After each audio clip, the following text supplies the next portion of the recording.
Hello दोस्तों, समाज वाटिका channel में आप सबों का स्वागत है। मैं विमल सर।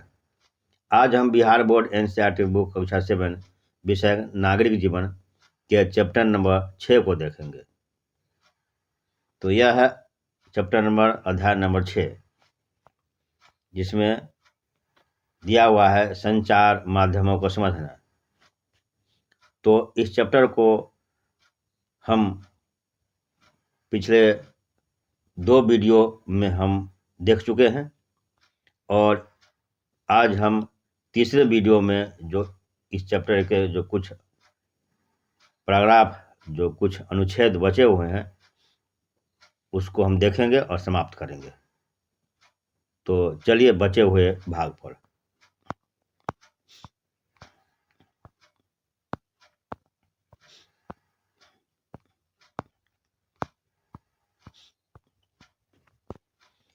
तो आज हमें शुरू करना है, मसौदा तय किया जाना है। तो इससे आगे पढ़ेंगे और यह हमारा तीसरा और इस चैप्टर का अंतिम वीडियो होगा और इसी के साथ यह चैप्टर समाप्त हो जाएगा। तो चलिए शुरू करते हैं। मसौदा तय किया जाना।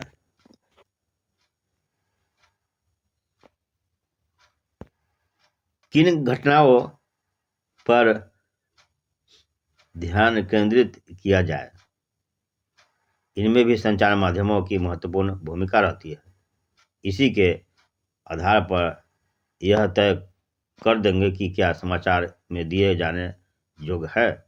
उदाहरण के लिए आपके विद्यालय के वार्षिक उत्सव की खबर शायद समाचार में दिए जाने योग्य नहीं हो, लेकिन यदि कोई प्रसिद्ध अभिनेता उसमें मुख्य अतिथि के रूप में आमंत्रित हो तो संचार माध्यमों की रुचि इसे समाचारों में सम्मिलित करने में हो सकती है। कुछ खास विषयों पर ध्यान केंद्रित करके समाचार माध्यम हमारे विचारों, भावनाओं और कार्यों को प्रभावित करता है और हमारा ध्यान उन मुद्दों की ओर आकर्षित करते हैं, हमारे जीवन पर महत्वपूर्ण प्रभाव डालते हैं और हमारे विचारों को निर्मित करने में मुख्य भूमिका होने के कारण ही प्रायः यह कहा जाता है कि संचार माध्यम ही हमारा मसौदा या एजेंडा तय करते हैं।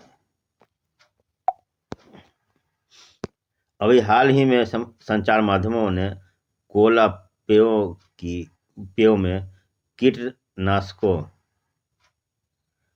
का स्तर खतरे के स्तर तक बढ़े हुए होने की ओर हमारा ध्यान आकर्षित किया था। उन्होंने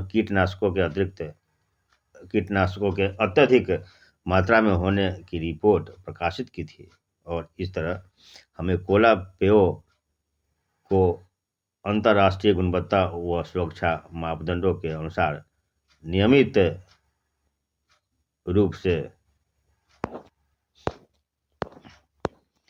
नियंत्रित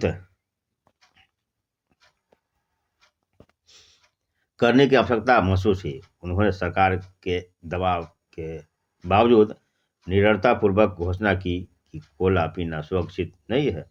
इस वृत्तांत को पेश करके संचार माध्यमों में ने निश्चित रूप से हमारा ध्यान ऐसे विषय पर केंद्रित करने की कोशिश की है जिस पर यदि उनकी रिपोर्ट ना आती तो हमारा ध्यान भी नहीं जाता। कई बार ऐसी घटनाएं हो जाती है जब संचार माध्यम उन विषयों पर हमारा ध्यान केंद्रित कराने में असफल रहते हैं जो हमारे जीवन के लिए महत्वपूर्ण है। उदाहरण के लिए पीने का पानी हमारे देश की एक बड़ी समस्या है। प्रतिवर्ष हजारों लोग कष्ट सहते हैं और मर जाते हैं क्योंकि उन्हें पीने के लिए सुरक्षित पानी नहीं मिलता। फिर भी संचार माध्यम हमें इस विषयों पर बहुत कम ही चर्चा करते हुए दिखते हैं। एक सुविख्यात पत्रकार ने लिखा है कि कैसे वस्त्रों को नया रूपाकार देने वाले डिजाइनरों ने फैशन वीक में धर्मार्यों के समक्ष अपने नए वस्त्र प्रदर्शित करके सभी समाचार पत्रों के मुख्य पृष्ठ पर स्थान पा लिया, जबकि उसी सप्ताह मुंबई में अनेक झोपड़पट्टियों को गिरा दिया गया, पर किसी ने इस पर जरा भी ध्यान नहीं दिया।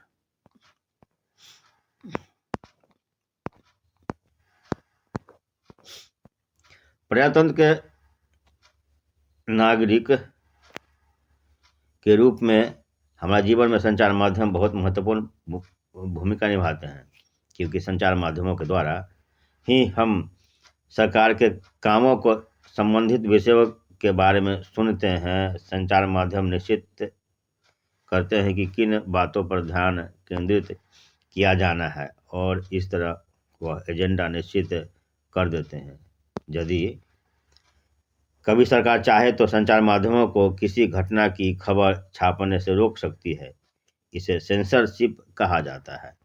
आजकल संचार माध्यम और व्यापार का घनिष्ठ संबंध होने से प्रायः संतुलित रिपोर्ट का प्रकाश में आना कठिन है।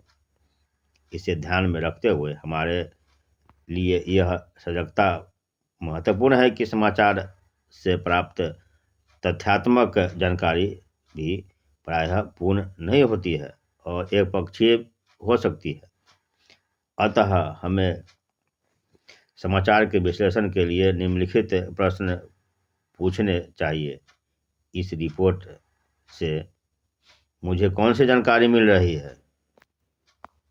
कौन सी आवश्यक जानकारी नहीं दी जा रही है? यह लेख किसके दृष्टिकोण से लिखा गया है? किसका दृष्टिकोण छोड़ दिया गया है और क्यों?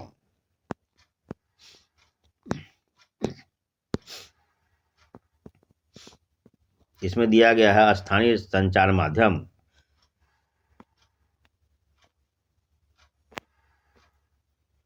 यह जानकर संचार माध्यम उन छोटे छोटे मुद्दों में रुचि नहीं लेंगे जिनका संबंध साधारण लोगों और उनके जीवन से है।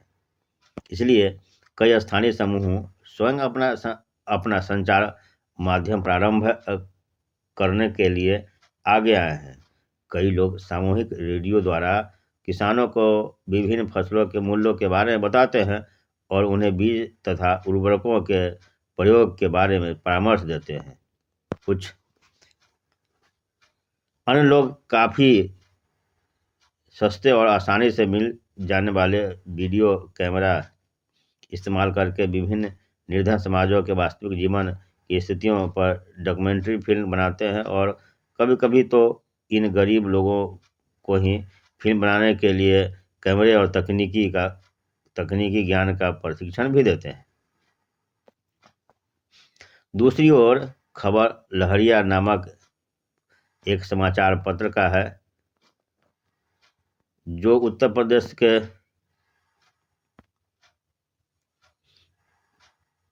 प्रदेश के चित्रकूट जिले की 8 दलित महिलाओं द्वारा हर 15 दिन में निकाला जाता है।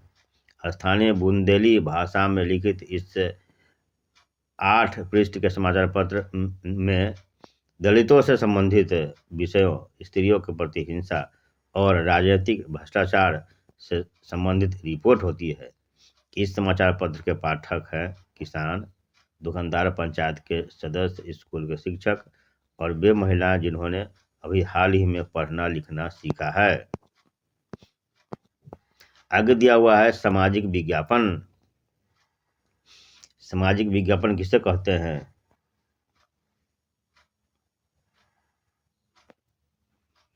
सरकार व निजी संस्थाएं ऐसे विज्ञापन भी बनाती है जिनसे समाज में किसी बड़े संदेश का प्रसारण हो सके।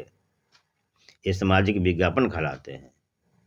यानी सरकार व निजी संस्थाएं ऐसे विज्ञापन भी बनाती है जिससे समाज में किसी बड़े संदेश का प्रसारण हो सके। इसे यानी ये सामाजिक विज्ञापन कहलाते हैं। यहाँ असुरक्षित रेलवे क्रॉसिंग को पार करने से संबंधित सामाजिक विज्ञापन प्रस्तुत है। यह जो दिया हुआ है ये सामाजिक विज्ञापन यानी सतर्कता ही संरक्षा का आधार, उत्तर रेलवे। तो चलिए, इसी के साथ हमारा यह वीडियो भी समाप्त हो रहा है और यह चैप्टर भी समाप्त हो रहा है। और अब इसके जो बचे हुए भाग है यानी अभ्यास, इसे हम अगले वीडियो में देखेंगे। लेकिन चलने से पहले आपसे रिक्वेस्ट है कि इस वीडियो को आप लाइक और शेयर भी करते चले तथा इस चैनल यानी समाज वाटिका चैनल को आप सब्सक्राइब भी करें। तो चलिए मिलते हैं अगले वीडियो में, जिसमें हम लोग इस चैप्टर के अभ्यास को देखेंगे। तो चलिए, तब तक के लिए जय हिंद, जय भारत।